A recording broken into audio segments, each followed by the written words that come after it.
Nie mam w tym żadnej obawy. Wszak ten świat jest ciekawy. W życiu laboratorium umila. Taka cudna chwila. Z cyklu opowieści i skrypty.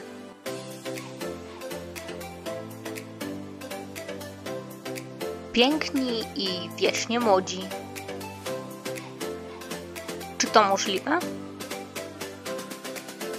W popularnym mniemaniu wieczność jest równoznaczna z nieskończonością, a piękność, choć pojmowana subiektywnie, może być zabójcza. Ba, niecodzienne marzenia. Poszukiwania nieśmiertelności na razie spełzły na niczym i stały się raczej ikoną fantastyki. Wampiry? Wyobrażenia wampira związane były z przekonaniem, że niektórzy zmarli mogą wychodzić z grobów i szkodzić żyjącym. Klasyczną postacią wampira w kulturze popularnej stał się Dracula, który wręcz jest synonimem wampira. Ale jaka jest cena tej wieczności? Należy unikać słońca i pić krew. Zombie. Fantastyczna, nieumarła istota popularna szczególnie w horrorach. Pojęcie zombie wywodzi się z kultu Woodu, w którym oznacza osobę silnie zniewoloną i ślepo lub nieświadomie wykonującą polecenia. Czy taka jest cena nieśmiertelności? Uniesione przed siebie ręce jak naziści i jedzenie mózgu? Weźmy pod uwagę takie elfy. Piękne, niestarzejące się istoty, mogące umrzeć co prawda w wyniku normalnego uszkodzenia ciała, ale nie uwaga, nigdy nie popłaca. Wierzono, że są długowieczne i posiadają różnorakie magiczne moce. Żyją w lasach, źródłach, studniach, nawet pod ziemią. Choć młode i zdumiewająco piękne, to jednak muszą mieć jakąś wadę. Są to całkiem małe istoty. Nieśmiertelność podejmowana jest w kulturze we wszelakim zakresie. Pojawia się w filmach i w grach komputerowych. Wiele legend i mitów dotyczy poszukiwania nieśmiertelności i wiecznej młodości.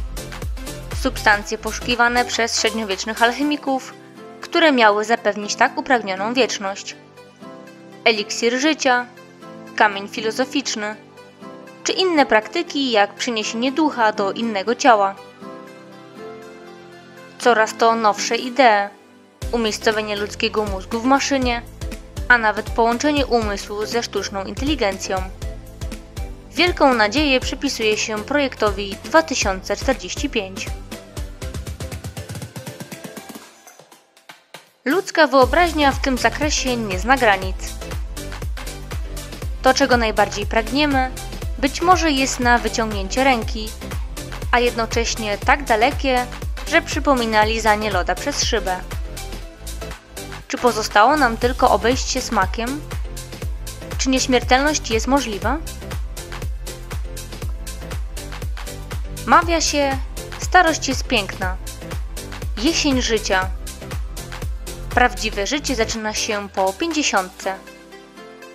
Z drugiej jednak strony słyszymy często powtarzane zdanie, że starość się Panu Bogu nie udała. Starzenie się jest wpisane w proces ewolucji. W ludzkich komórkach znajduje się materiał genetyczny upakowany w chromosomy.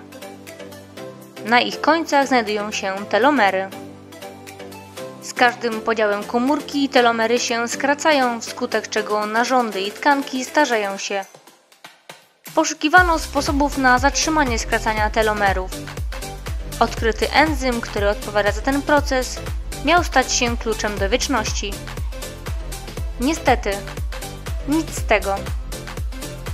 Krioprezerwacja, określana mianem kriokonserwacji, czyli zamrożenie ludzkiego ciała, miało być sposobem na zatrzymanie funkcji życiowych na danym etapie, a obudzenie się w innych czasach.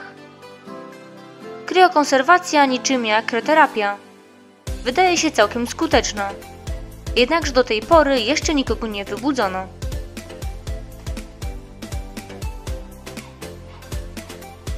Wielkim krokiem milowym miało stać się klonowanie. Klonowanie to procedura otrzymywania organizmów takich samych jak dawca. Chyba każdy zna owcę Dolly. Dolly była tak znana w świecie medycyny, jak Jackson w świecie muzyki. Owca została uśpiona z powodu postępującej choroby płuc, dokładnie 14 lutego 2003 roku. Przypadek? Nie sądzę. Dolly miała wtedy niecałe 7 lat. Sklonowanie Dolly zawsze ożywia dyskusję etyczną nad moralnością procesu klonowania, wpływu klonowania na zdrowie klonów, a także w aspekcie potencjalnego klonowania ludzi. 3D bioprinting. Dla medycyny to gigantyczny krok do przodu. Drukowanie organów to nie tylko sposób na długie kolejki oczekujących na przeszczep. Ma się stać sposobem na wymianę niedziałających części, jak w samochodzie. W 2013 roku jako pierwszą wydrukowano wątrobę. Niestety organ miał żywotność zaledwie 40 dni. Sekret długowieczności skrywa pewna meduza, zwana hydromeduzą. Posiada zdolność powrotu do stadium larwy po osiągnięciu dojrzałości płciowej. To z kolei czyni ją nieśmiertelną. Na tym oparta jest właśnie nadzieja wielu naukowców. Bardzo często okazuje się jednak, że największą zaporą dla nieśmiertelności jest jej cena, która sprawia, że to luksus dostępny dla bogaczy. O nieśmiertelności! Jaka jest Twoja cena? A co jednak pozostaje nam, biednym śmiertelnikom? Genetyka to nie jest temat tabu. Dla tych, którzy myślą o swojej przyszłości, ale nie o wieczności, przygotowano tańszą ofertę.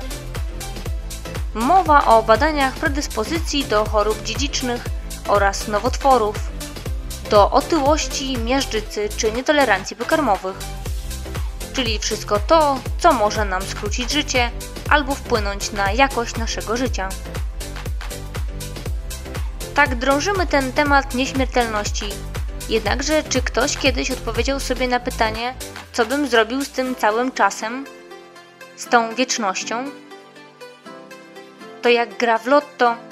Wszyscy chcemy wygrać i zgarnąć kumulację, ale nikt nie potrafi odpowiedzieć, na co wydałby kolejny milion. Fakty są następujące.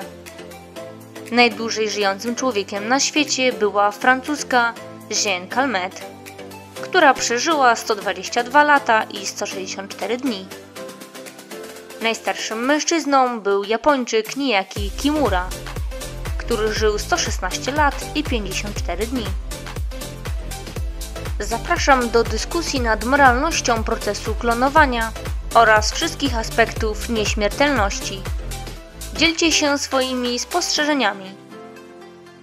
Zapraszam również do lajkowania i subskrypcji. Do usłyszenia.